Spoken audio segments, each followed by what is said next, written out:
Hi, and welcome. You're listening to the X22 Report. My name is Dave, and this is episode 706, and today's date is July 1st, 2015, and the title of this episode is Greek Depositors Might Be Next to be Cypress-ed. Now, before I get started, I just wanted to let everyone know the interview with Eric Sprott has been uploaded to the X22 Report Spotlight channel. You can go right over to that channel. Just go to YouTube, type in X22 Report Spotlight, bring you right there, and you can listen to the interview. Or you can come to the x22report.com site, and you can see the interview on the right-hand side on the sidebar.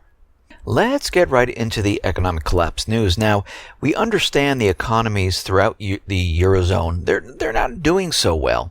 A lot of these countries are in a recession, even though they're telling us that everything is fine. They're in a recovery. A lot of these countries are in a depression. And this is definitely spreading to other countries like Germany and the UK. We see in the UK that manufacturing growth unexpectedly slowed last month, posting its weakest performance in more than 2 years.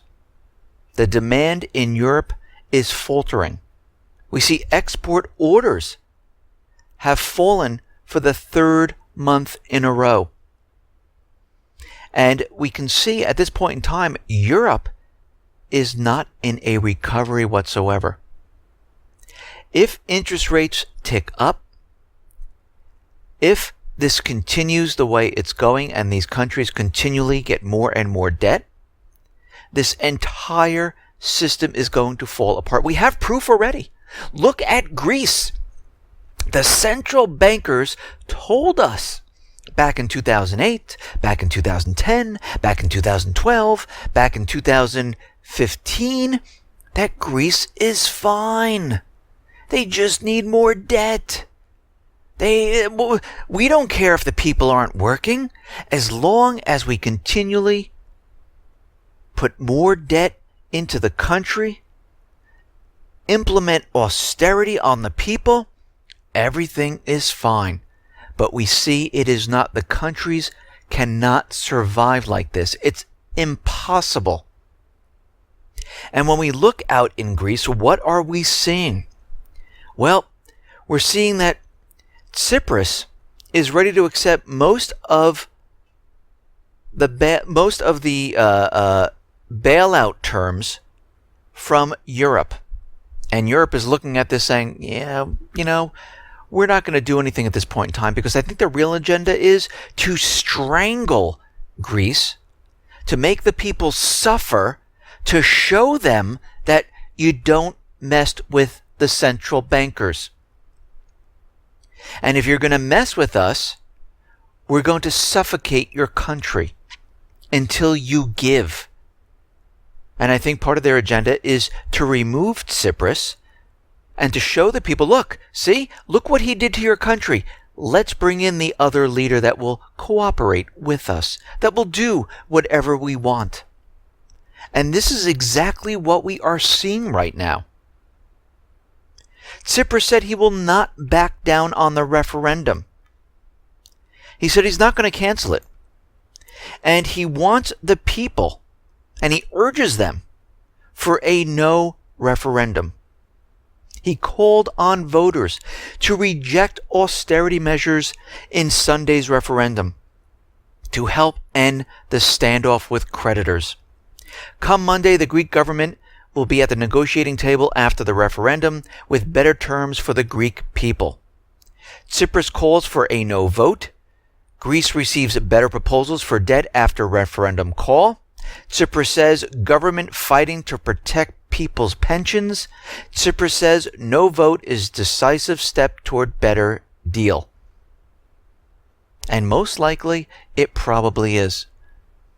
But we have to remember, those people, and I say the people, I'm talking about the central bankers, the powers that be, they might, try to alter the voting. They might try to bring in or sneak in some ballots there that might have a yes to go with the creditors' proposals. We see the Greek finance minister, Varoufakis. He says here are some reasons why you should just say no to the Troika. Negotiations have stalled because Greece's creditors refused to reduce our unpayable public debt, insisted that it should be repaid. No matter what happens to the people, they don't care.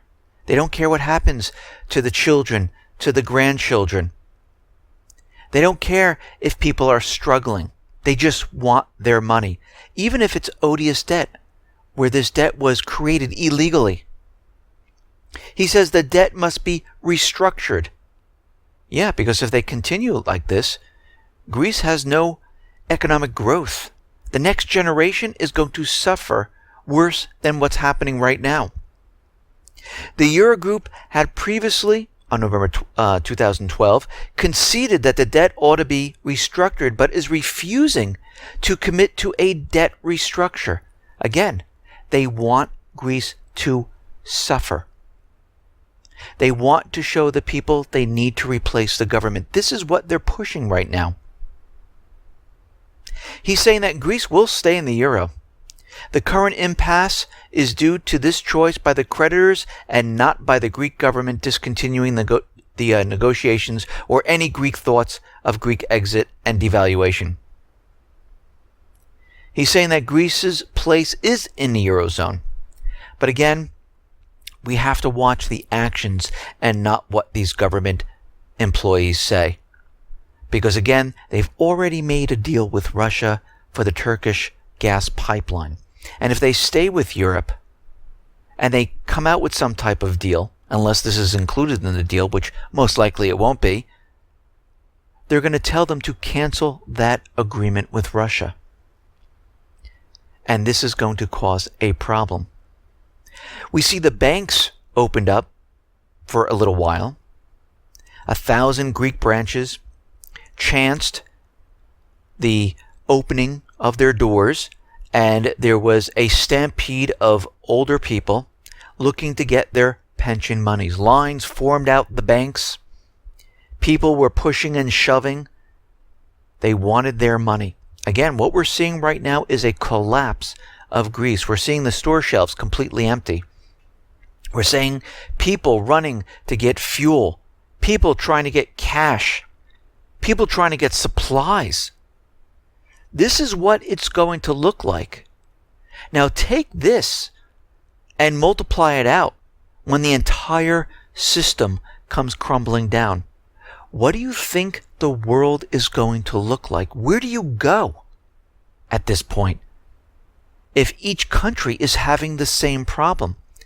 And people are now rioting because they're hearing that every country is going through this. This is going to be a complete disaster.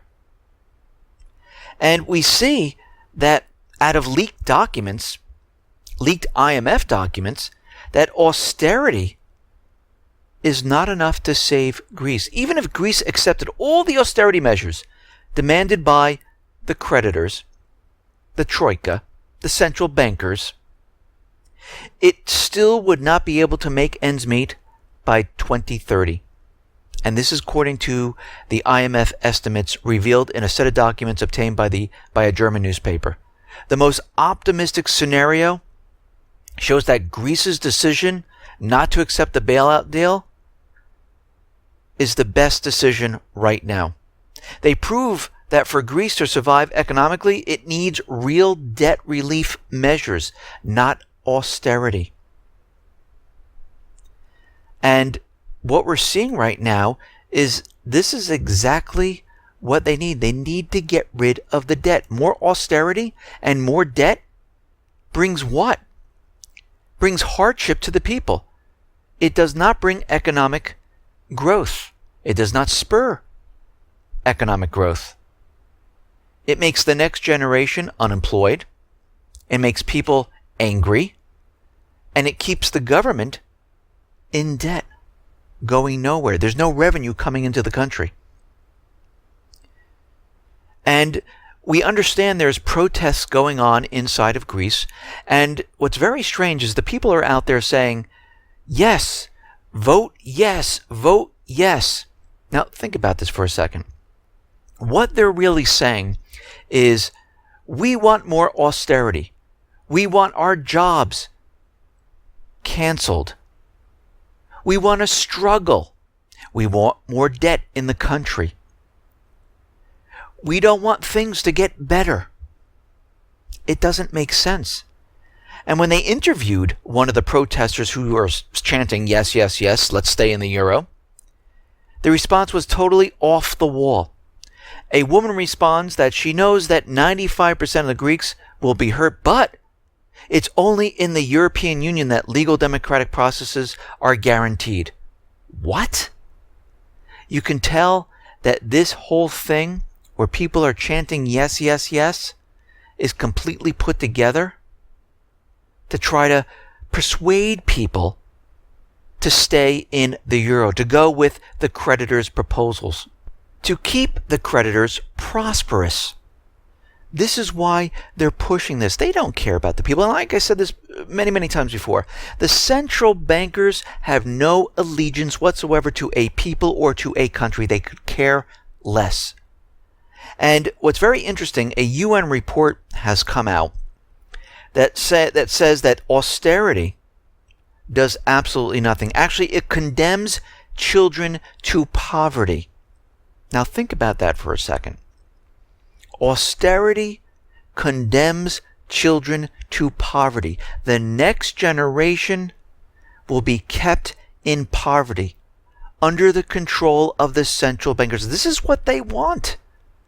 In a report for the United Nations, the commissioners say austerity policies have already pushed 2.3 million children into poverty, with the figure set to hit about 4.7 million by 2020.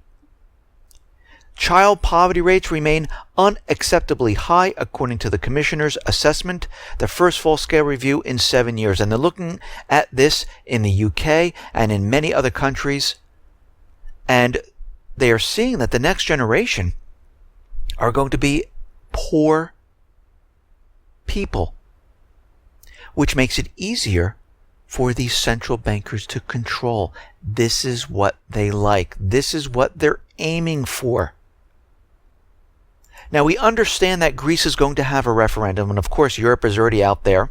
The Council of Europe finds that the Greek referendum is below international standards because they're very worried that this is going to come up with a no vote, that they're not going to go along with the creditors' proposals. And if they vote no, that means they're with Cyprus. It's going to make it much, much harder for them to remove him. And we can see right now they're saying the referendum scheduled to be held on July 5th does not meet the standards of the international community. You're supposed to give people 2 weeks before you have a referendum, and Greece did not do this. Well, you can see they're trying to use whatever they possibly can to stop this referendum. They don't want it to occur because they're worried that most of the people are going to vote no, and they're trying their hardest to have the people vote yes.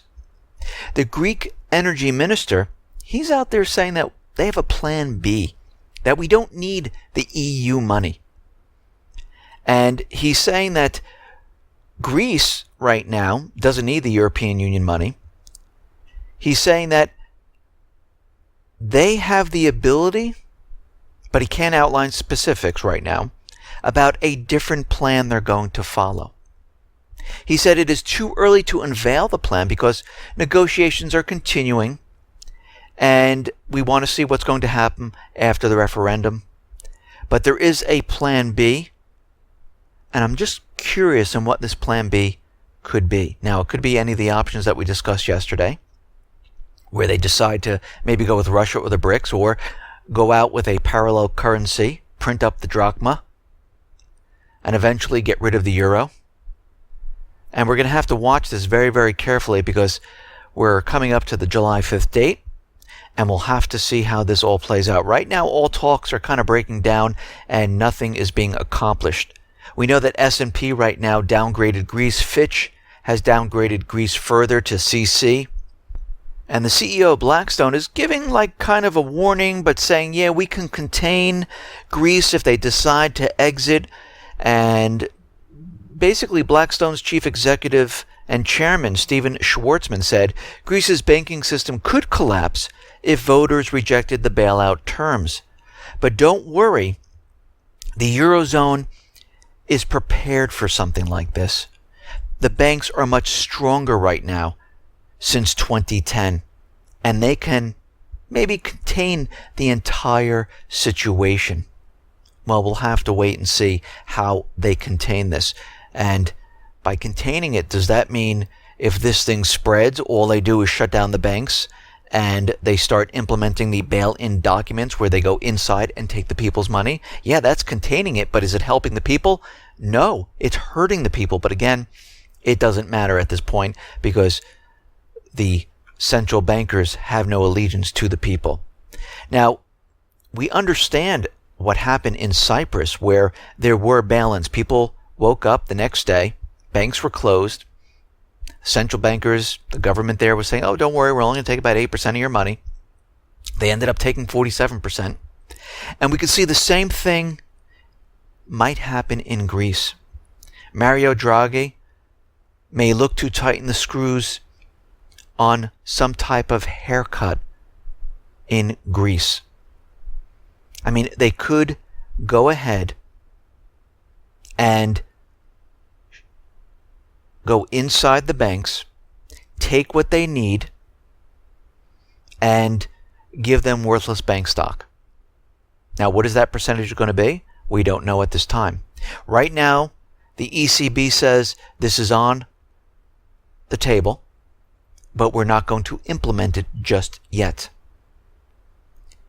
And I think they're waiting for after July 5th, the referendum, to see where people stand, because they're hoping that the Greek people, or however they're going to manipulate this, they get a yes vote out of this. And if they can get a yes vote, then they don't have to worry about the bail-ins. But if there's a no vote, then the people are behind Cyprus, and this is going to be a problem for the creditors. And this is where we might see them say, okay, enough's enough. We're just going inside the banking systems. We're taking from the people what we need. And that's that. So we're going to have to watch the situation. And if that is that, what's going to happen, they're going to be under capital controls for a long time. Right now, there's no indication when any of these banks are going to reopen for good. Right now, they are closed. The Bank of England warns Greece threatens to trigger a market sell-off that could have ripple effects through the global economy. So we're entering a situation where, depending on what happens, this could be the trigger that starts the economic collapse. I mean, this is what we're looking at right now.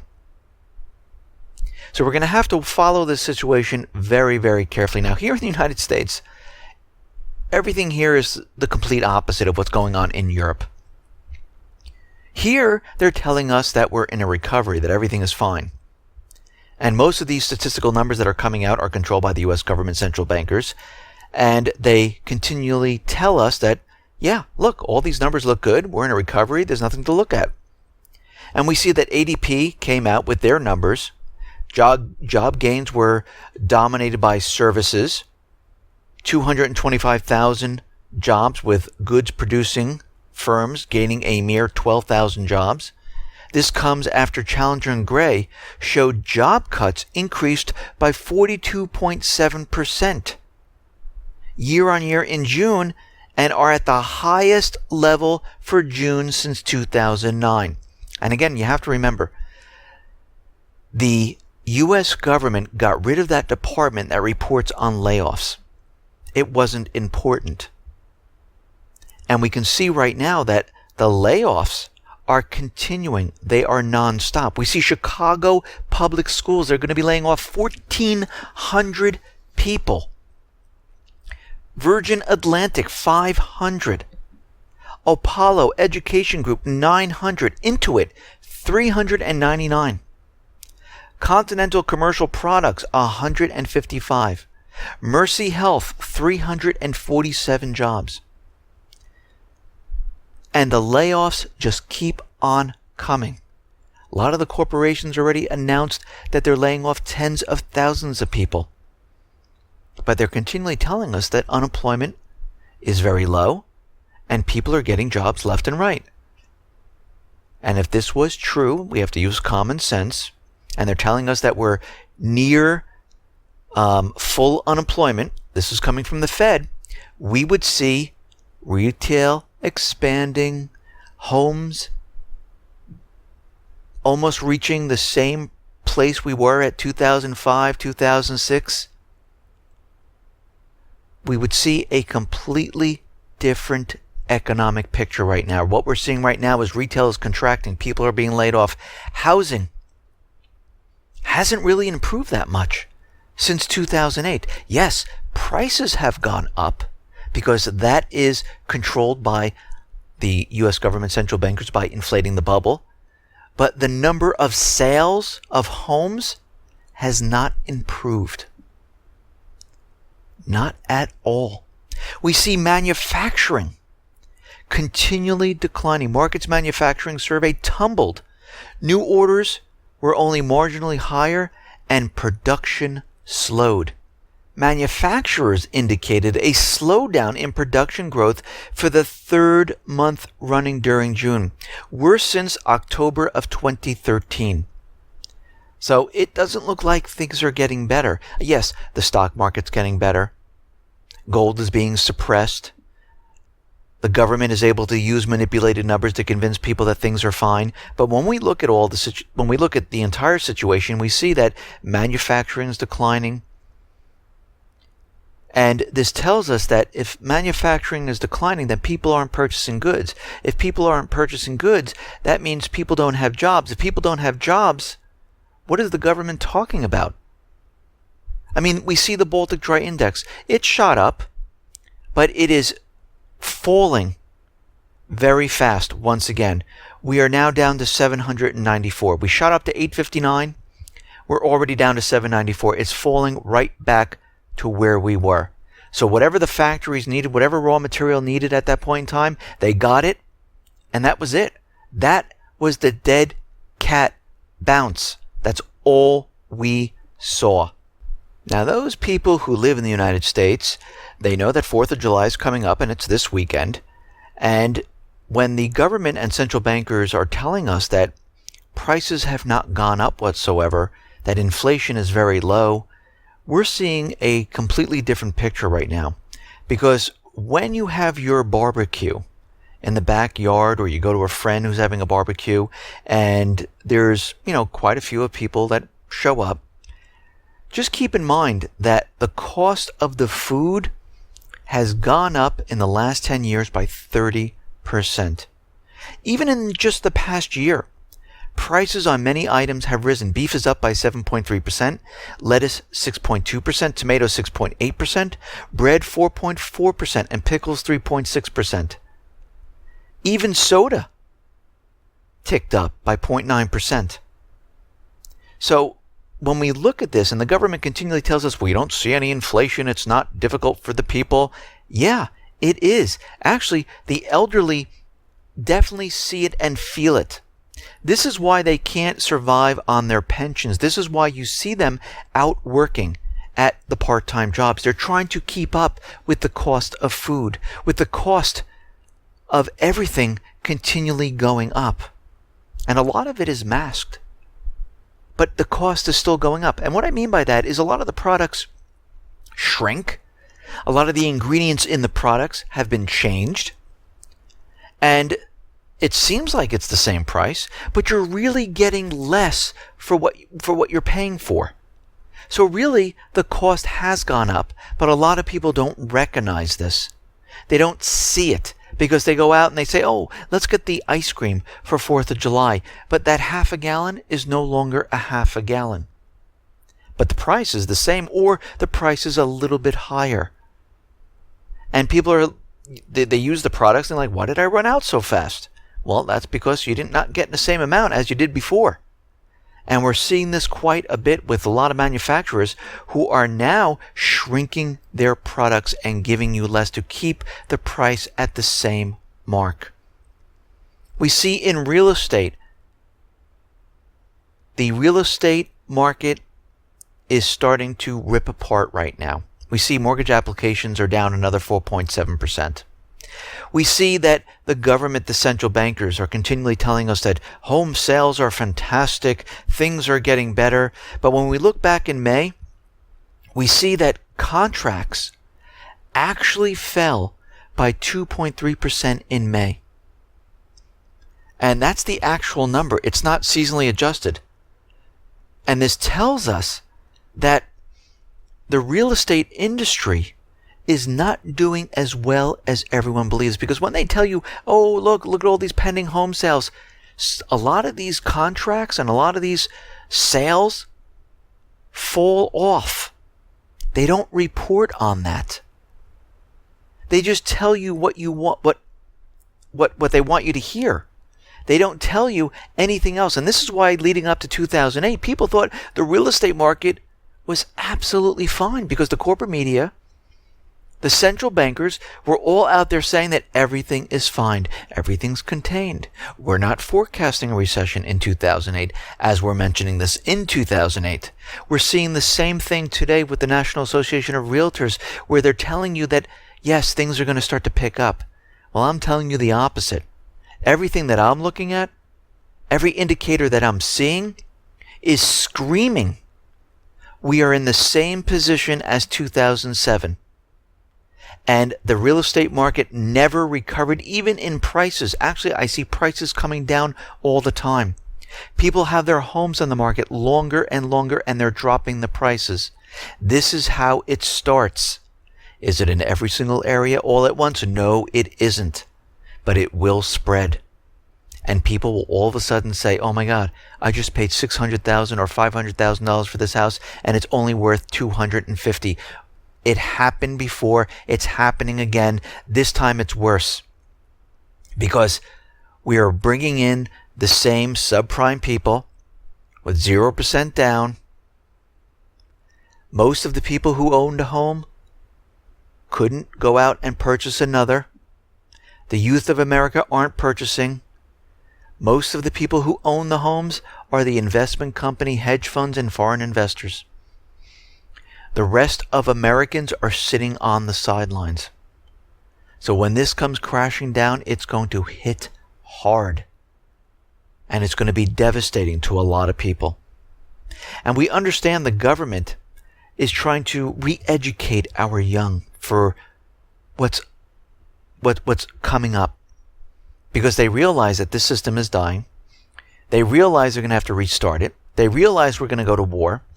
And they realize we need to re-educate the people to think the way we want them to think. And this is why they pushed out Common Core. Common Core standards require students to read less literature and more nonfiction. And judging from the list of approved texts, it's not the sort of nonfiction most parents would appreciate. On 2 separate occasions, the New York Times has published information regarding the reduction reading from the classics of Western literature in favor of an increase in study of selected government publications and psychological information. When it comes to classroom content, the Times reveals that under the Common Core scheme, teachers won't be teaching an entire novel.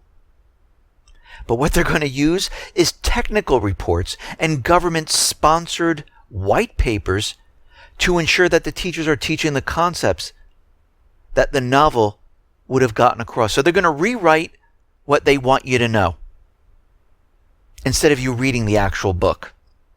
Part of Common Core is that the students read the UN's Declaration of Human Rights, but not the Declaration of Independence.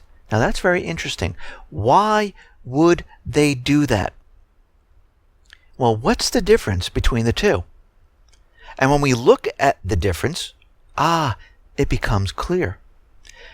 The Declaration of Independence means that men are endowed by their Creator with rights. The UN's 1948 Universal Declaration of Human Rights turns that on its head and proclaims that rights are granted by a constitution or by law. So they're saying that these rights can be taken away by the government.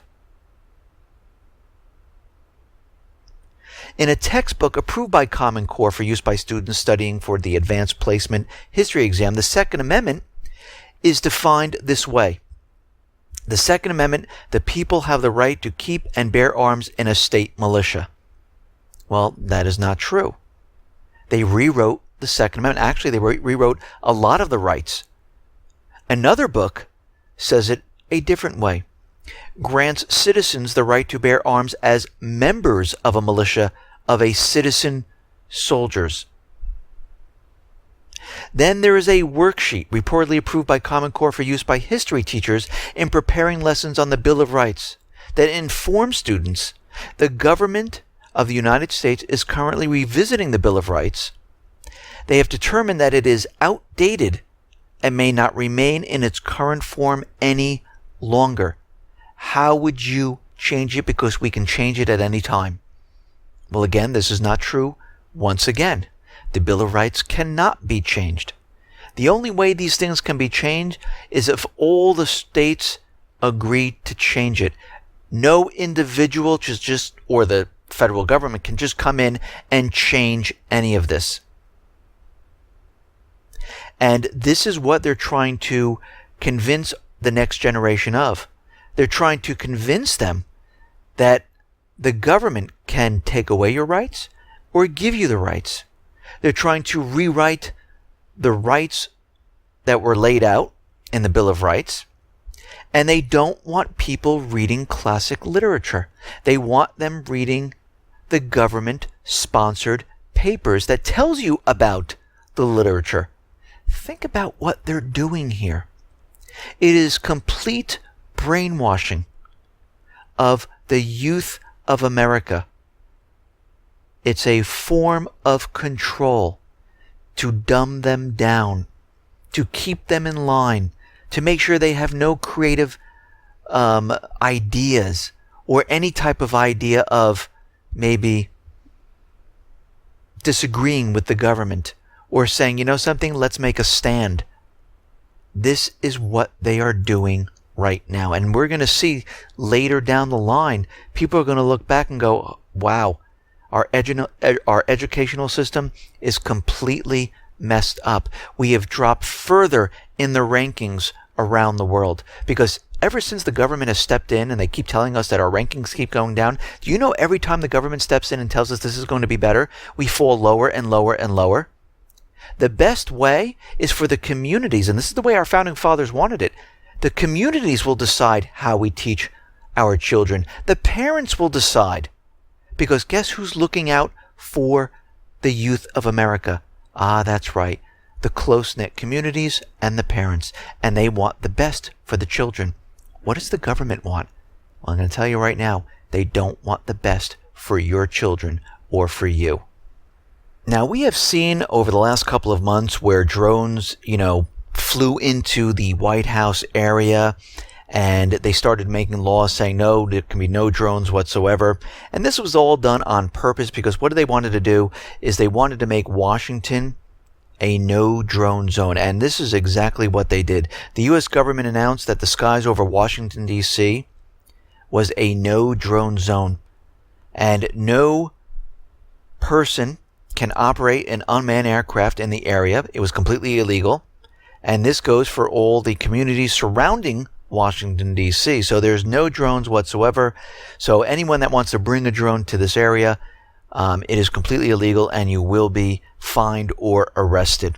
And they did this on purpose because they realize eventually when the people get angry enough, they will storm the White House. They will storm the government buildings. And this is why we see barriers going up. This is why we see the buffer zones and more security in front of these buildings. This is why the White House is placing spikes on the fence.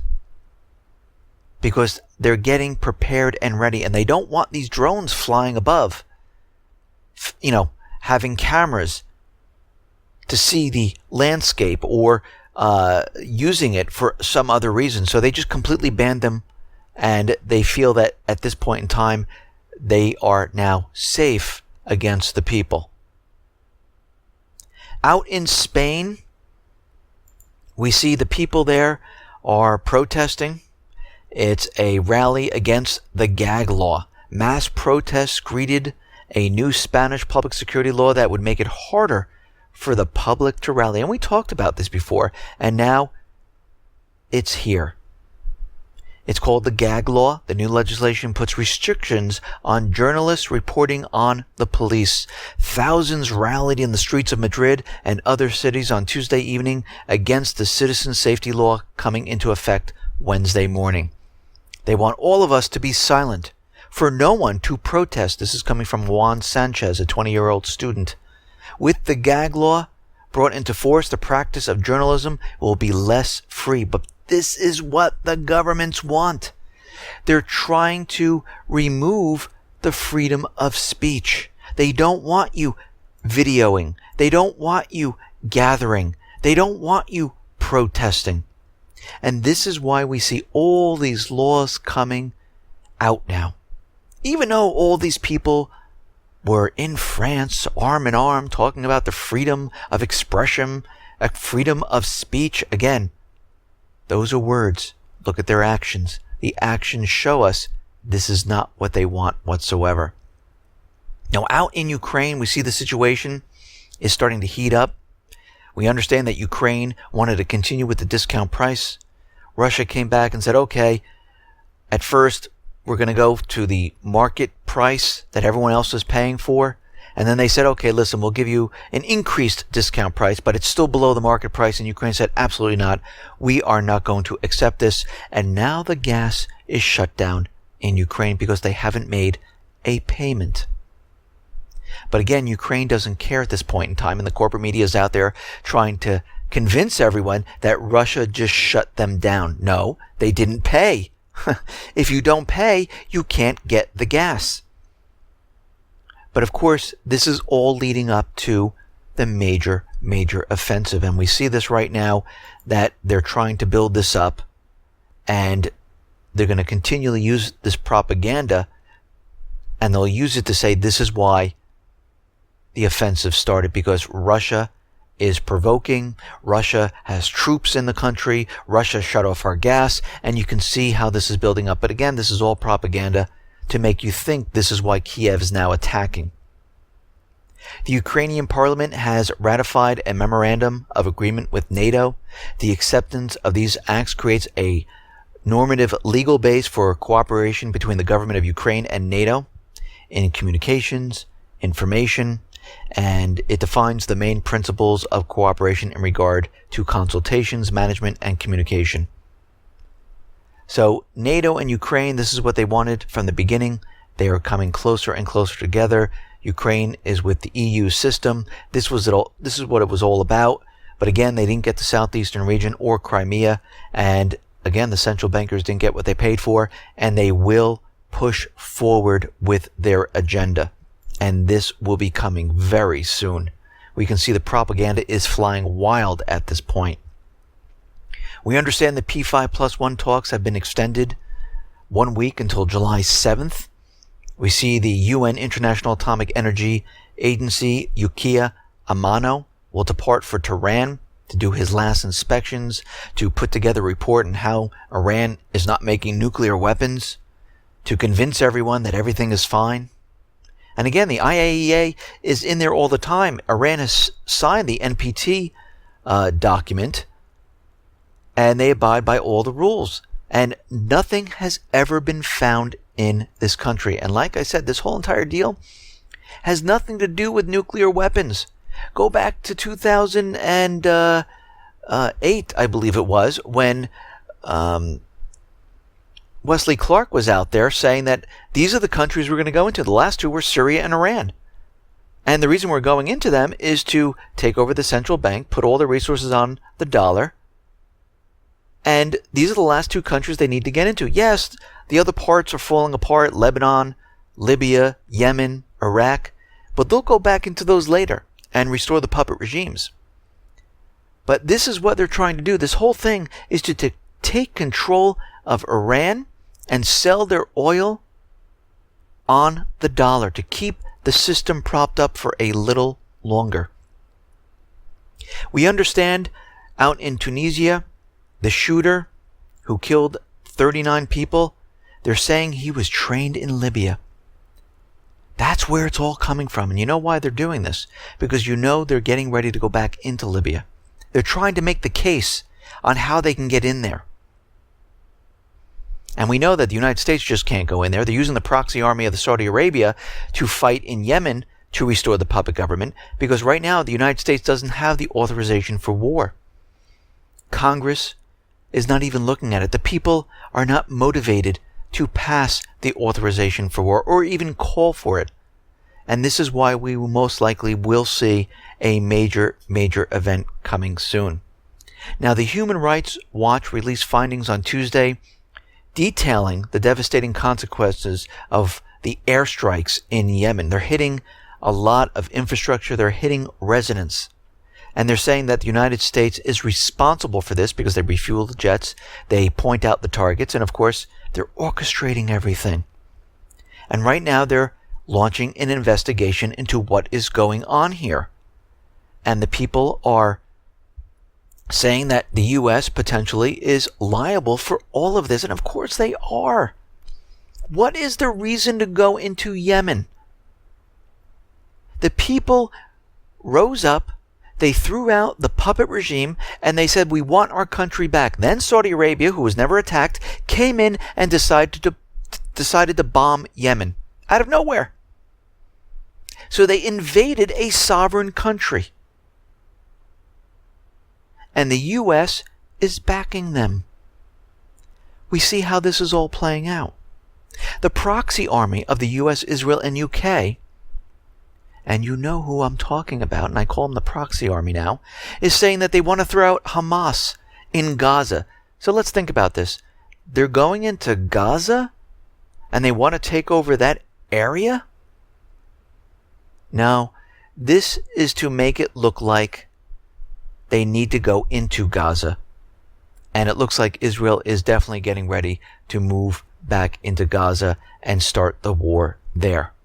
And use it to then move into Syria. Two agendas going on at the same exact time. Now, out west, we see that the FBI is investigating 11 attacks on San Francisco area internet lines. They're saying they were mysteriously cut.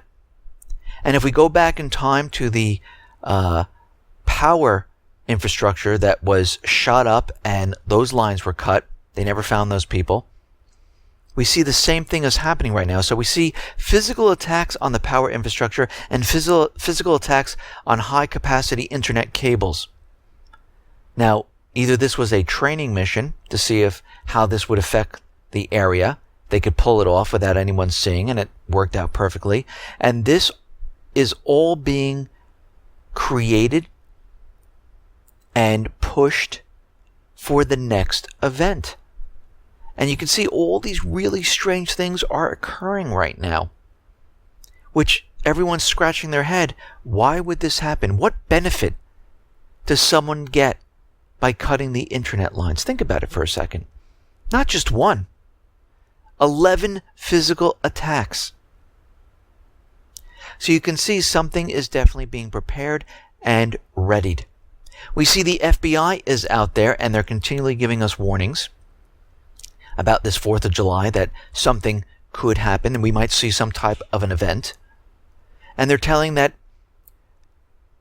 people that friends and family should avoid July 4th celebrations. The FBI canceled all their vacations, and they're going to be setting up command centers around the country. The NYPD is on high alert. Now, we might see some type of an event, because as we know, the economy is definitely falling apart. Things are getting worse. It's accelerating. We see what's going on in Greece. The central bankers might be getting a little worried at this point. So this might have two agendas right now. Everything might be positioning for the event.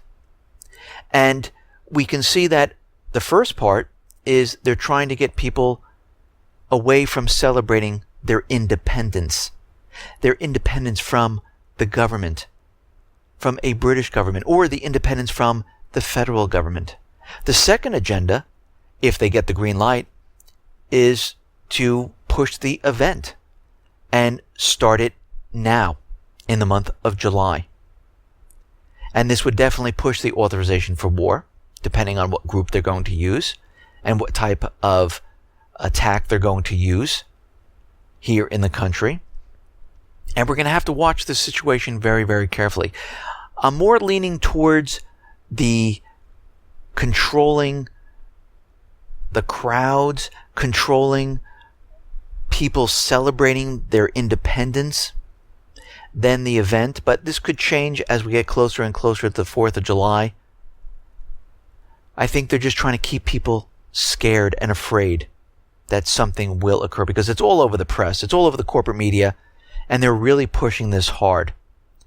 But again, we'll have to watch the situation very closely. We'll have to look at the indicators, and I notice things have definitely ramped up, because now we have command centers being spread out across the country. FBI is on call, NYPD is on high alert. So they might be planning something very big. Listen, everyone, thanks a lot for listening. Be well, be safe, and especially be prepared. Thanks a lot.